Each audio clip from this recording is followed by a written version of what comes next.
Hello and welcome to Cyberside Chats. My name is Sherri Davidoff. And I'm Matt Durrin. And today we are almost at Halloween and something really scary happened. It did. The internet went down. Well, not quite, okay, but not the whole internet, although if you read all the headlines, it would seem like it. I mean, it seemed like an apocalypse. Yeah, for a little while. AWS went down on Monday, October 20th for at least 15 hours, give or take. Yeah. Yeah. All over what? What? All over what? DNS. Because of DNS. Uh-huh. That's right. It's always DNS. Yes, we'll get into that. Yep. But the result of this was airlines went down. About 4,000 flights were impacted. Mm-hmm. What else happened? Well, Amazon packages weren't delivered. So, yeah, Amazon packages didn't get delivered. Slack went down. Venmo went down. Zoom went down. People couldn't make payments. Yeah, that was kind of rough, actually. I read a story about Rutgers University students who couldn't turn in assignments.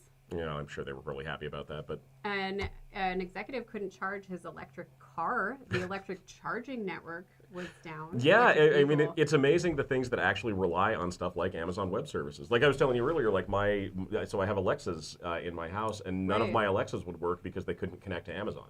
So I couldn't turn on my lights with a voice. That was sad. So your alarm wasn't working? No, my alarm wasn't working. Yeah. Is that why you missed work today? No. I'm just kidding. You didn't miss work today. Oh, come on. Your alarm didn't go off.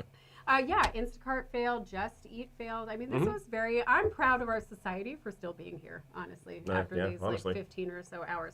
Yeah. So all of this is happening because AWS is one of a handful of hyperscalers. Right. Which is a word for global cloud providers like AWS, Azure, Google Cloud that have these enormous distributed data centers that many other companies are relying on today. Yeah.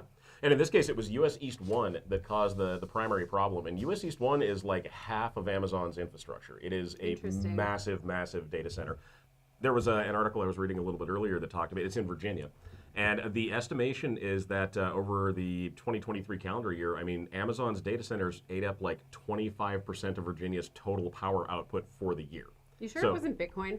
It might have been Bitcoin too. Well, and people could be mining Bitcoin in Amazon's data center. Surprise me. But yeah, actually. I mean, you can see pictures of it online, and these are massive, massive fields of servers that are responsible for basically maintaining what the internet does for us on a day-to-day basis. And like Monty Python, people tried to run away from US East 1, but they actually couldn't migrate once this issue had gone far enough.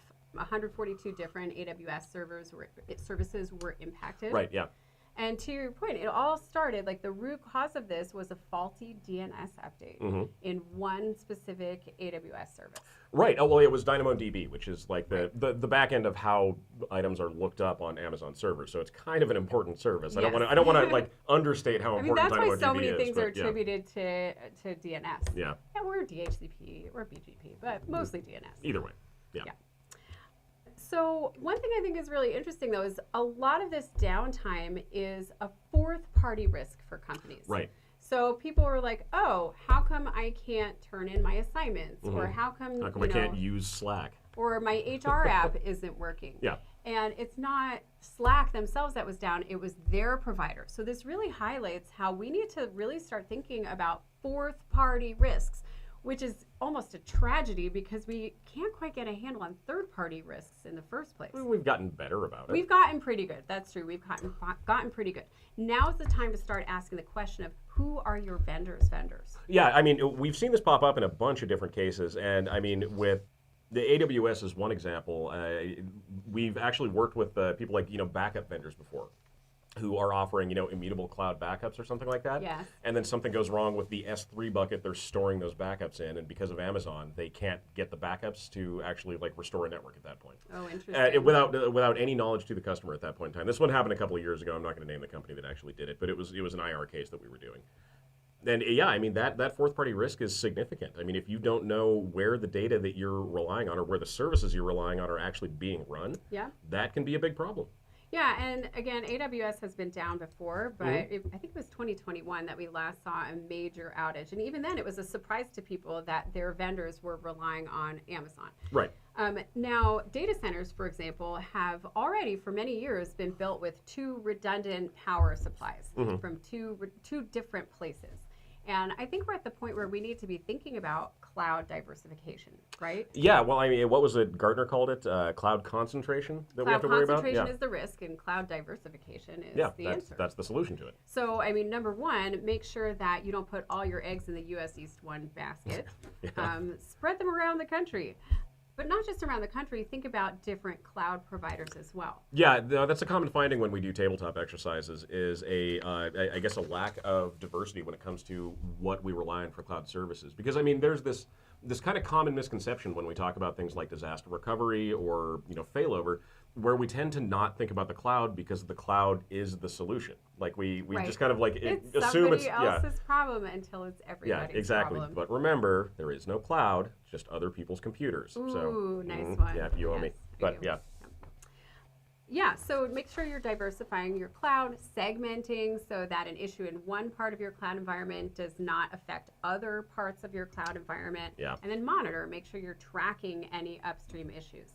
I think the bigger piece of this, though, is a lot of times we feel powerless. Like, okay, how can I deal with this? My vendor is the one in charge. My vendor is making their own decisions.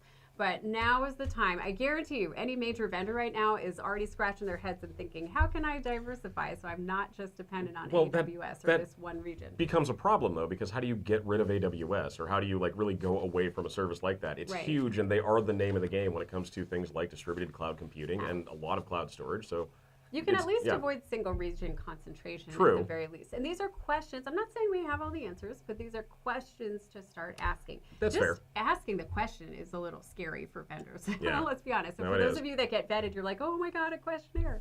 Because you want to have the right answer for every question. And the reality is we don't. Step one is understanding our risk. Sure. Speaking of understanding our risk, a lot of people think if you're down or your vendor is down, cyber insurance will cover you. Maybe. That's a little hairy in situations like this. Yeah. Often you really have to look at the fine print of your cyber insurance policies. I do this for fun. But seriously, take a look at yours. In this case, number one, it's going to be a long time before, there's going to be a long tail on this. It's going to be a long time before all the reports are in. Same thing with CrowdStrike. Oh, right? sure, yeah. I mean, 15 hours worth of downtime for a primary service like US East 1 is going to, I mean, that's going to cause some ripple effects when it comes to the problems we're going to have to now come back from.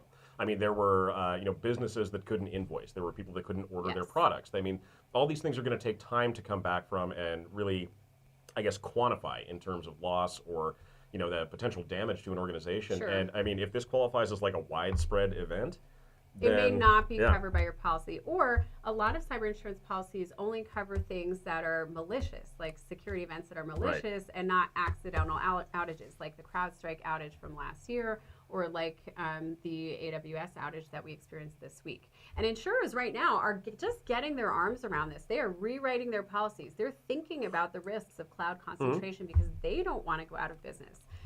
Obviously, if thousands and thousands of businesses file business interruption claims, the insurers may have trouble covering all of those claims. Yeah, so that wouldn't be sustainable. That's pretty rough. No, I think that my favorite quote that I've seen on this, and I think it came from VX Underground on X or Twitter or whatever we're calling it, said that if Amazon can accidentally screw up the internet this badly, then imagine when somebody does it on purpose. I know, it's scary, like China or something. Yeah.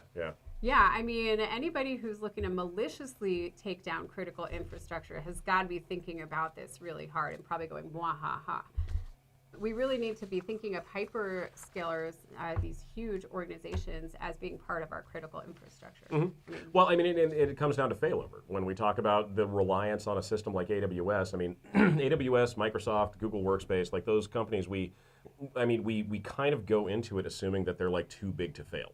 I was literally thinking the same thing. No, and when something bad happens, like we scramble. We don't know what to do. And we've seen Azure go down. We've seen Google go down. And now we've seen Amazon go down. If AWS were down for like 3 days, what do you think would happen to society? Pandemonium. Would we be like eating each other? I mean, I'm moving to the woods at that point. It would be like apocalyptic. Like, I'm not kidding. Like, probably trains would stop and airplanes would stop. Well, I mean, we've seen transportation interruptions, and obviously there's commerce interruptions because of that. And if those go on for a long period of time, that's going to be hard to deal with. It'd be like a post-apocalyptic wasteland. Okay, let me geek out for a second. Okay, go for it. This instantly reminded me of Dr. Dan Geer and his 2003 monoculture paper. You guys, if you have not read this, it was absolutely a landmark paper at the time. Dr. Dan Geer is a security pioneer.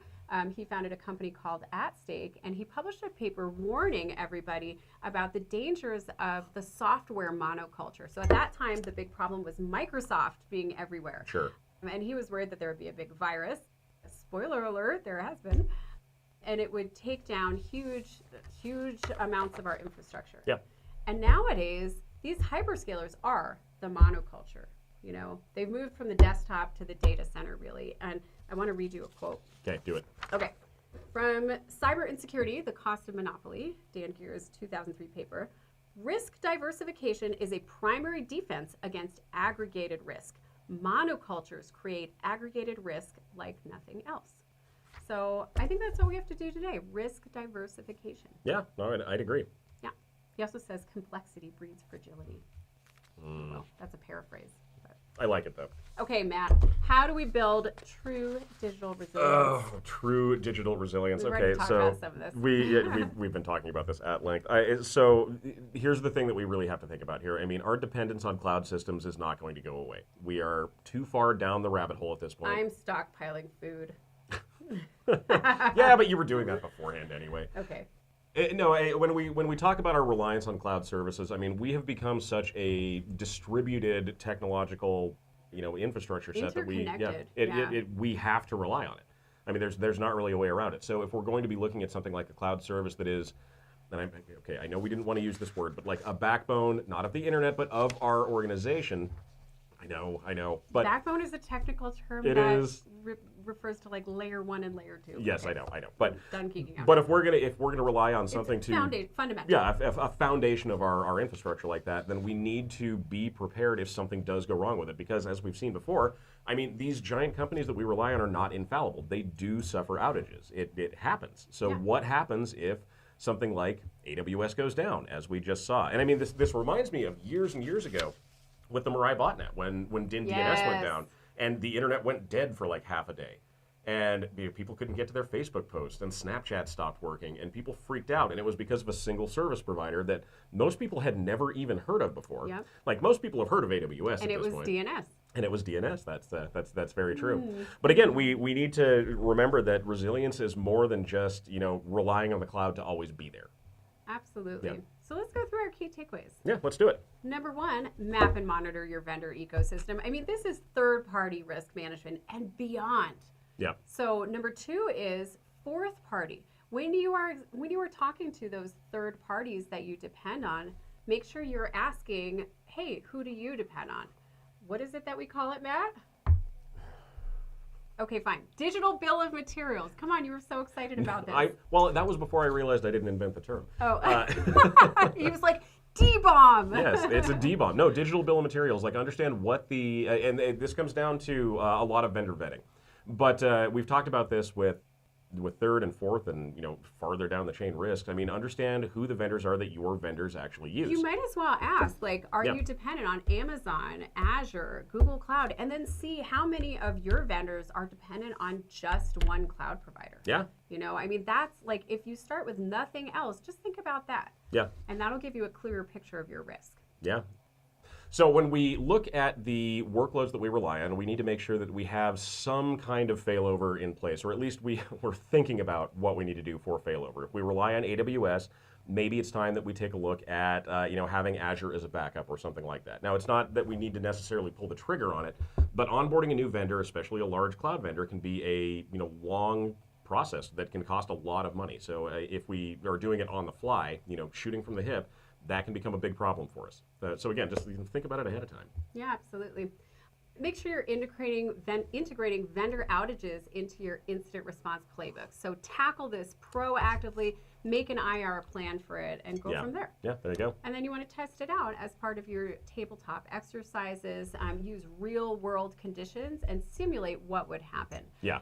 Do you think people should actually try cloud failover? Is that crazy? Well, I mean, it's worth it to think about. I don't know that implementing it without the need to actually have that secondary vendor is really practical in a lot of cases. Definitely walk through it in your tabletops. We've actually been doing quite a few tabletop exercises with the cloud outage scenario, and it's eye-opening because, I mean, even stuff like communication, we're going to jump on a Teams call. No, you're not. No, you're not, because you don't have Teams. Yeah, exactly. Yeah, exactly. So, all right, everybody. Cool. Well, thanks so much for tuning in. Please like and subscribe, and we'll see you next week.